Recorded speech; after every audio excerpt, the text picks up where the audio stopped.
It is not often that I get to interview somebody on this show who I'm actually a little bit of a fan and having a little bit of a moment of nervousness. Today, we are chatting with Lindsay Graham. And as he said in his bio, no, not that Lindsay Graham. He is a podcast creator, producer, and a host of a bunch of very good podcasts. And the one that I know him best for, most notably, is American Scandal from Wondery. If you have not checked it out, I implore you to do so. It is fantastic, and he does a great job. And he is also the founder of Thrum. And that is a company that is providing really interesting audio services to help podcasters. And we'll talk about all those things and many, many more. Lindsay, thank you so much for joining us here on the show today. Yeah, thanks for having me. Oh, it is such a joy to meet you. And I was so glad we got to meet in person over at Podcast Movement last month. Yeah, that was fun. So let's start right away with Thrum, because that's the big exciting thing that I was first drawn to you. I mean, I had known of you from listening to the show, but then I think I saw on Pod News that you were launching this service, and I saw you were attached to it. And so I got really excited. Tell me, what does Thrum do, and how did it get started? Sure. So Thrum, at its most basic, is a music library for podcasts and other similar endeavors. It's music for storytellers, really. And it springs from my own experience making these narrative history shows that I do. Way back when we started the first one, American History Tellers, and then soon after American Scandal. I guess the reason I got into podcast was because I was familiar with audio through music. And I had this little studio in my backyard that I'm talking to you from. And so I composed all the music for those shows way back when, because really finding music that fit, exactly what I was looking for, fit from my purpose, was really, really difficult given the production music libraries that are out there. That's not saying that the music is bad. In fact, a lot of it is really good, but it's built for a different purpose. If you are doing short form video, you've got, the world's your oyster, because all of that music is built for that. It is not built for a 45-minute cinematically scored, narrative-driven storytelling experience, in which is, really an underscore that is what I'm looking for. And so I had to compose it myself. And as I became busier and busier being a podcaster, I just couldn't continue being a composer as well. So I began to think carefully about how we can reuse musical elements, how they can be composed to a certain purpose from the very beginning, so that they're the most adaptable, they're the most useful, they're the most editable, they're the fastest things, piece of equipment I can have in the studio. And still achieves the goals of bringing emotion and storytelling chops or utility to the story.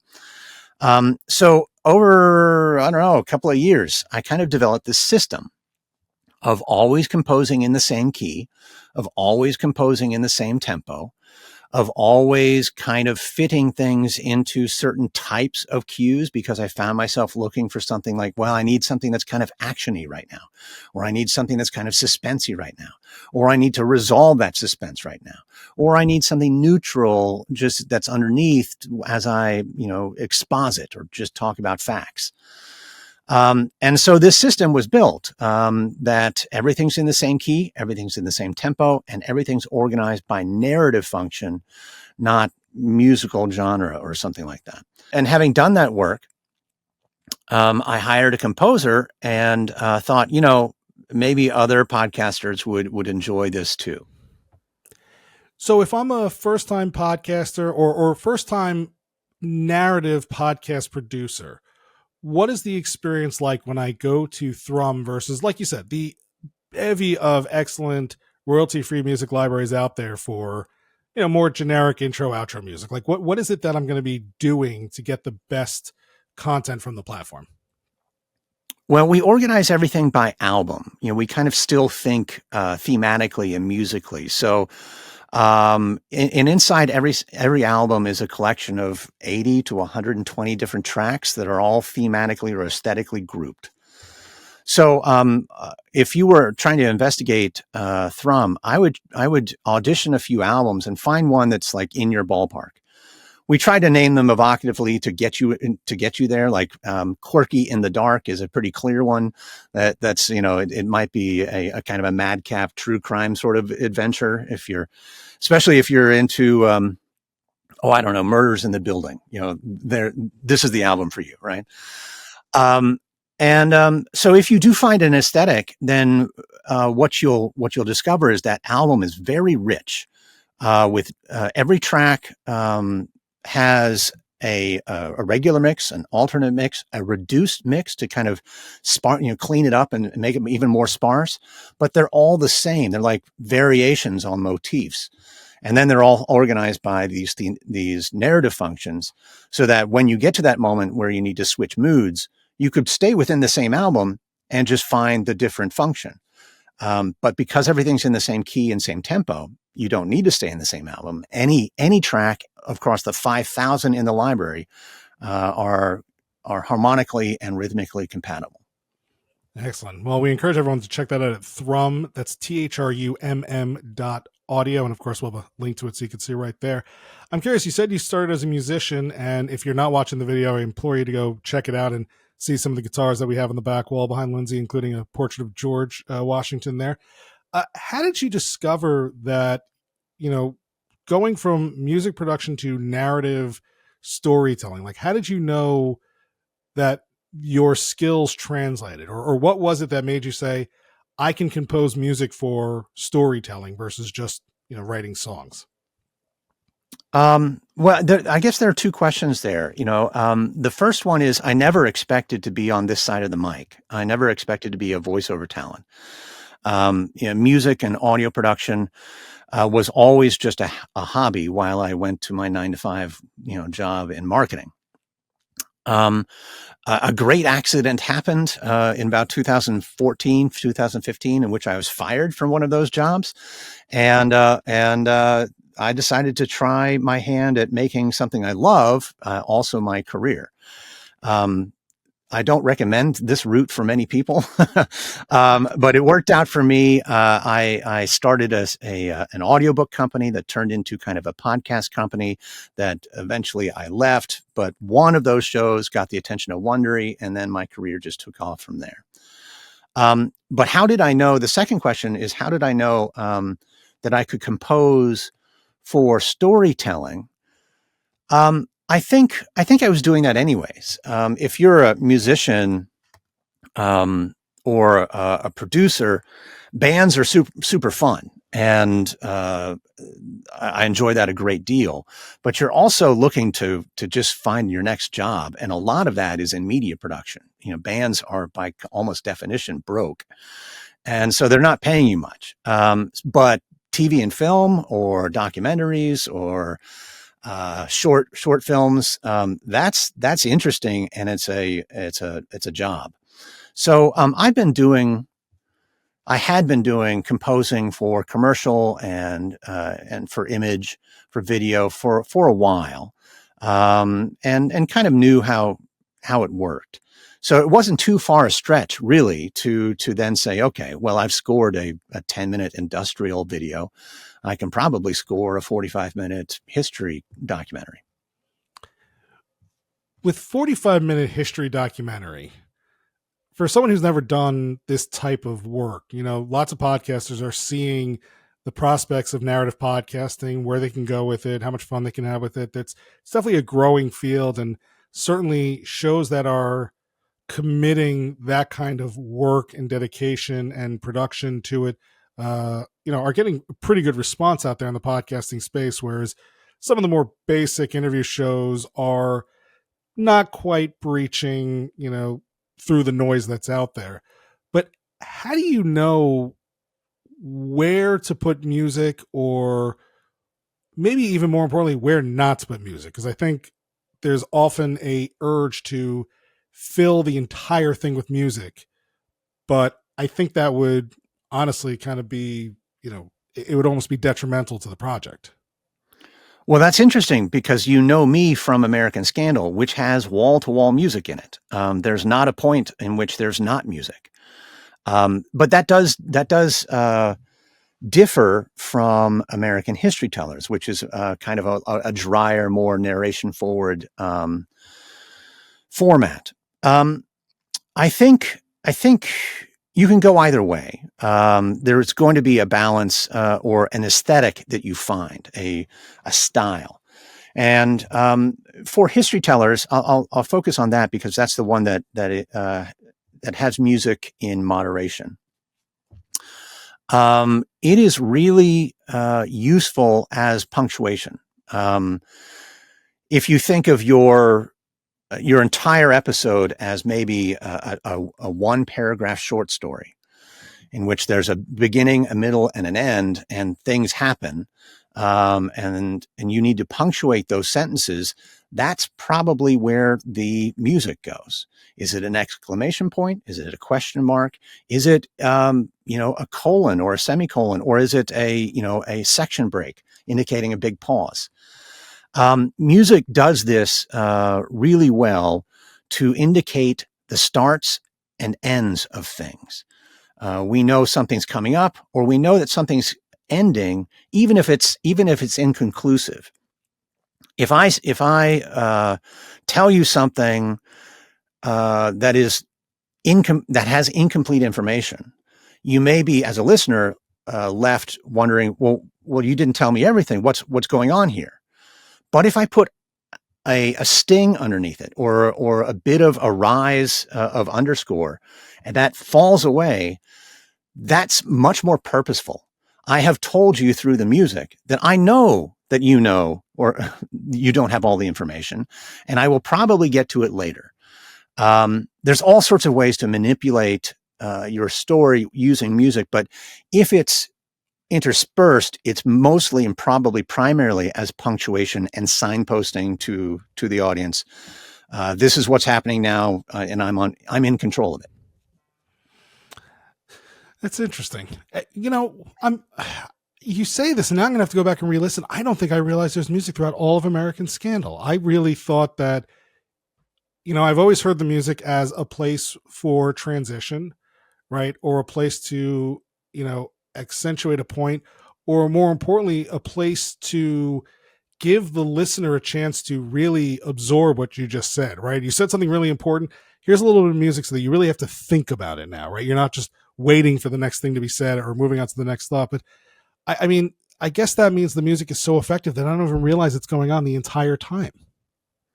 Well, you've pointed out the functional music, the stuff that is there to be listened to, the ins and outs, the beginnings and the ends, the conspicuous pauses.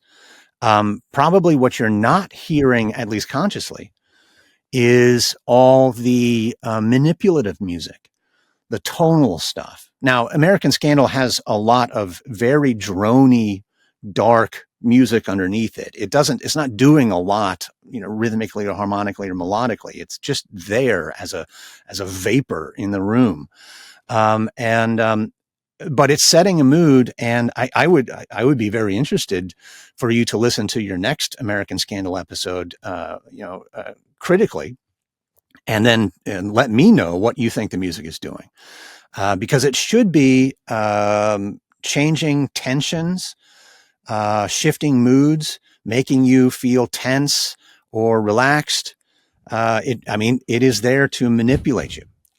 I can probably say with 95% certainty, I've never listened feeling relaxed. I am always feeling tense or anger or something at the amount of atrocities that have been committed in history, and frankly, some of the amazing changes to society that have been made by people who are just trying to cover something up. I mean, it seems like almost most of these stories, right? There's an incident, and that's bad, but the cover up and the deception and the lengths to which people will go to cover their own asses is what really creates the scandal. But yes, I'm definitely going to listen with a very different ear next time and pay attention to that. And obviously, I'm fanboying all over American Scandal. If you haven't listened, truly, you have to check it out. There are just some amazing stories. It's a great education. It really will open your eyes up to the way the world works, unfortunately. Do you have like a signature in the music? Is there something that people will hear and immediately say, ah, that's a Lindsay Graham, that's an airship thing? Is there something you always like to, almost like filmmakers like to throw in like a Wilhelm scream in there, right? Right. Yeah, no, I don't think we have, an inside joke like that, or an inside anything. I mean, I do think we have an aesthetic, and that stems from, originally it was all me doing all the stuff, and so I only have my own taste to go by. But over the years, we've developed a process and a method. The shows were successful, so we tried not to break what we tried not to fix what wasn't broken. Um, and um, and so, yeah, there's definitely some formulas to how we work. And I think if you listen to American Criminal, which I don't host, but my company produces, and you listen to American Scandal, there will be probably a lot of similarities in the infrastructure underneath. But no, nothing like a Wilhelm scream. I will tell you, I hate downbeats. I hate heavy downbeats. So if you're ending a section or you're making a point, I hate ending on a bum, like 1, 2, 3, 4, 1. That's just so obvious to me. I would much rather end on something that just whiffs away into the atmosphere. A 1, 2, 3, and I do notice that a lot of the things linger, and not in a bad way, but just they're there and they slowly fade away until the next the next piece begins, or you move on to the next portion of the show.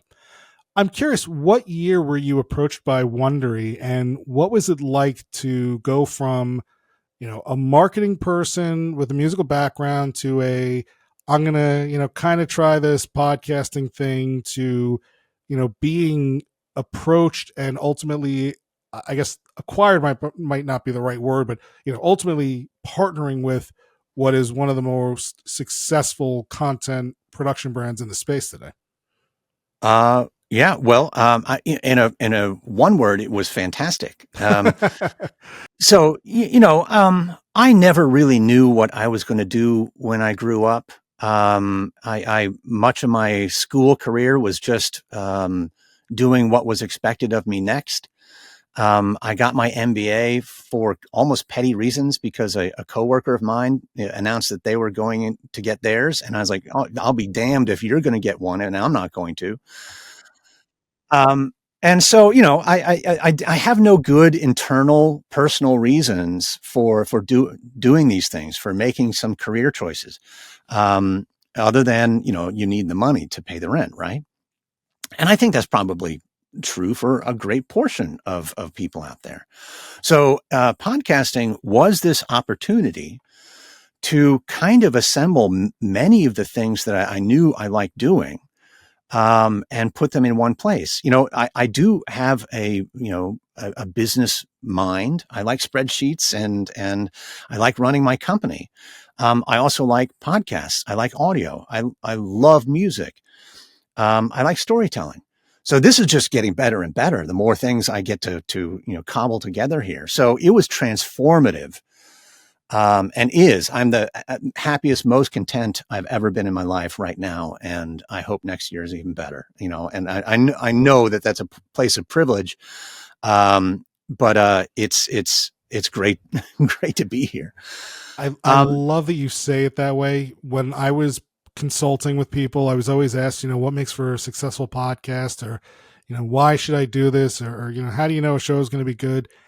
And one of the things that I found was that most of the shows who found any level of success, right, whether they were, Kelsey Brothers being acquired by Amazon, or, this guy being acquired by Spotify, or even just the person who, does it and then finds that there's a few thousand people in their niche who love what they do and now gravitate to them, is that the person doing it, they are having fun. Like, they would wake up and want to do this podcast even if nobody listened. And obviously, that's not a great business model, but it sounds like storytelling, narrative, music, right? This whole combination is just fun and joyful with a lot of work, right? I'm not downplaying the fact that you guys put a lot of effort into this, but the fact that you love doing it probably makes it easier to be successful at it. Yeah, I mean, I think that's one of the big ingredients. I mean, I couldn't do it as a job if it weren't successful. I mean, you've got a horrible catch-22 there. I put in the work because I have the time, and I have the time because it is successful. And where the chicken and the egg is in that sentence, I don't really know. But yeah, I think I am one of the lucky ones. Look, also, I don't really enjoy doing all the accounting every month, or being the only IT person in my company, et cetera, et cetera. There are things that you need to do, wheels that need to be greased and cogs that need to be cleaned so that this machine keeps going. But yeah, I mean, I think I love it. And it's not something I really ever dreamt of or saw on the horizon, but once it came close to me, man, I was really grabbing for it. Oh, I love that. And yeah, I mean, obviously that's a catch-22, but I'm thinking one of my old clients was a guy, he's a chess teacher. And he enjoys teaching chess and was teaching a couple students here and there. And this was back in 2016-ish. So podcasting was, gaining some traction, but wasn't a huge deal the way it is today. And he approached me. He's like, I really love listening to these podcasts over here in the finance space, but nobody's doing anything like this for chess. And I just love talking about chess. So I'm going to do it. And he did it, and he wasn't making a lot of money off of it. But he loved it. He just got to talk to more and more people from the chess world. And then, putting in that passion, putting in that time, having the patience. A few years later, he was being approached by some of the biggest companies in chess. He was talking to these grandmasters and world masters in chess. His show became this place where people wanted to be, right? It was like validating, right? You're not a superstar in chess unless you've spoken to this guy and appeared on his show. And it just came out of his passion for it. So yes, it takes work, and it's, success obviously breeds more success. But, advice to those out there thinking about a podcast: if you don't love what you're doing, if you don't wake up and want to do it, it's probably going to be a bigger struggle. What other advice would you give to someone, especially someone who's thinking about going down this more narrative, produced podcast road, as opposed to just I'm just going to talk to the folks in my industry like I get to do? Yeah. Well, it's a lot more work, obviously. On the production side, you have to do many more things because you're making a different product. I mean, we call it a podcast, but it is really different from what we're doing right now to what I will go back to doing in a few minutes. It's the difference between reality TV and a feature film, or it can be. So be prepared for the work. But I think if you have a passion for a subject, and you have a passion for teaching, because that's really kind of what we're doing here. There are also investigative documentary narratives too. So you could either be a documentarian, or you could be a journalist by nature. You have a subject that you love and can't stop thinking about. And then probably you have to assess whether you are a storyteller. I don't know if it's nature or nurture, frankly. I think it's probably both. But I would wonder, when I'm at a party and I start telling a story, do people pay attention? Do they follow? Do they laugh? Do they, gasp? Do you enjoy telling that story? Is the audience reaction the one you want? And do you get it often? Because I think if you realize that you have that ability to tell a story at a cocktail party and be engaging, you probably have some native ability to figure out what the longer story is. and use those innate skills and hone them so that you can craft a story that twists and turns and keeps your audience on the hook. Love it. Love it. As a reminder, we are chatting with Lindsay Graham. He's the founder of Thrum, and that is the platform for production music library for podcasters and documentarians and those who really want to tell a story. And he is also a podcast creator, producer, and a host of very, very good shows, and many well-known ones, including American Scandal, which we've talked about, History Daily, Business Movers, American History Tellers. One that I saw on your list here that I'm going to be checking out, 1865, that I'm excited to check out. And so we'll have a link to his link tree so you can find all this great stuff. We'll have a link to Thrum so you can go check out that platform. And also maybe check out airship.fm. That's the production company that you founded. But before we let you go, Lindsay, we have a couple of questions we like to ask everybody. And given your place in the podcasting world, I'd be very curious to hear some of these answers. So first is there a place or is there something within the podcasting world that you would like to see improved? And that can be hardware, software, it could be from the production side, from the listening side. Like, is there just something that you think, gosh, I wish we could change this and make podcasting better for everybody? Oh, I'm sure there is. It is probably still discovery. There's not a great search or recommendation algorithm out there that works for everyone. One of the great things about podcasting is it's this open ecosystem, and no single platform owns podcasting. But that also means that it's fragmented and hard to find. And, as an example, my podcast, American Criminal, which was launched just this year, had a little bit of promotion or zhuzh in Spotify. And, what was once about 50-50 Apple Spotify is now like 95% Spotify in terms of audience breakdown. I can't get Apple users to find this show, but by example, Spotify users found the show and enjoyed it because a lot more came along for the ride.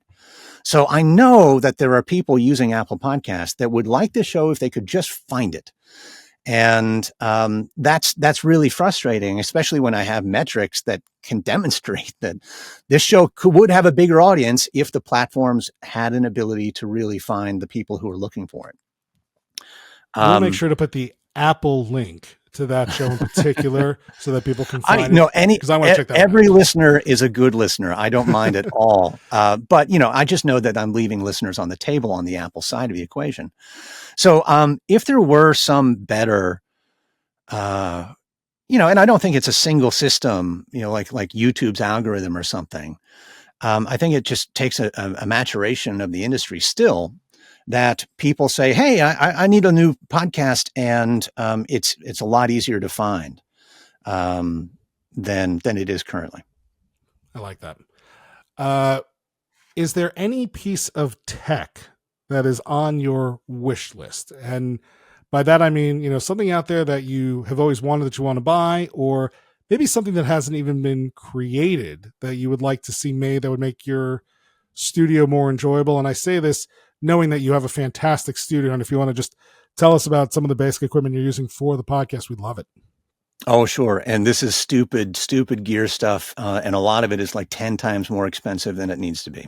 So with that caveat, so over here, we'll run down my signal chain. I start with a Neumann U87 AI. So the utmost broadcast NPR standard of microphones. I previously used a AKG C414. And that was fine, but I got the Neumann and I stayed with it. That goes into a Rupert Neve Designs Shelford channel. That's my preamp, an EQ and compressor. And then that goes into an RME Fireface UCX2 That's my kind of multi-channel audio interface. And I like that because I've got the remote, the USB remote, and it's got a lot of functionality on it. That goes into my home-built PC. And that goes into Reaper, Kakos's Reaper. That's my DAW of choice. And we do everything in Reaper. All my employees work in Reaper. It's lightweight, inexpensive, and really powerful. I had a few contractors I worked with who love and swore by Reaper, so I could definitely appreciate that. So is there anything out there that you would like to see made, or something out there that you don't have that you want to pick up? I was thinking about this actually earlier this morning. It's interesting. It's on the hosting side. I wish more podcast hosts, and currently I use Art19 and Megaphone. There are many others, and I don't have experience with them all. But I wish their dynamic insertion for ads, promos, and content was a little more robust. What I mean by that is right now, oftentimes I can mark insertion points for things that are promos or ads. And sometimes the ads have differentiation of pre-roll or mid-roll or post-roll. And sometimes the promo can be promo only, or like bottom of the funnel, sort of, if nothing else is in there. I would like many more opportunities to mark things so that I can dynamically change my content as it's appropriate for me, for marketing. The one thing I really don't want to do is what has been asked of me recently: go back to an old episode and change the introduction to mention the new American History Tellers book, right? And I'll be fine to do that, and it makes sense. I want the book to sell, but I don't want to change the episode audio to stuff in this marketing thing into what is, the program. I would love instead to dynamically insert it, and let it be known that it's content. It's not a promo. It's not ad. It's not a pre-roll. It's not a post-roll. I should make it anything I want. I would love to have upload 4 different files that is my cold open, my intro, Act 1, Act 2, and Act 3, and my outro and my credits, where that's 7 files, and have them dynamically assembled so that I could eventually swap out any one of them. So, all sorts of things I could do with dynamic content, especially if I was more current events. That makes it even more important, because maybe I can address things based on geolocation or, time of day that a listener is listening to something. There's just a fascinating array of opportunities if hosting companies allowed me more power in dynamic insertion. Oh, you are speaking my language. I would love to be able to, truthfully, I'd love to develop it, but even use a platform that allowed you to have more geolocal and like time dynamic insertion, right? I think that would open up huge opportunities in lots of different areas. And I could probably talk to you about that for another 33 minutes, but maybe I'll take that offline with you another day. But I love that answer. That's a great answer. Thank you. The last one, this is probably going to be the hardest question you are asked, is there a podcast out there right now that you are listening to that no matter what you're doing, when a new episode drops, you stop and you turn to it, like a favorite podcast that just has your attention? The answer is no. I knew it was going to be a hard one. I will expound. As you might imagine, with 3 weekly shows, one daily show, and then managing and producing about 3 others, I'm listening to a lot of audio a lot of the time. When I clock out at the end of the day, the last thing I want to do is listen to something.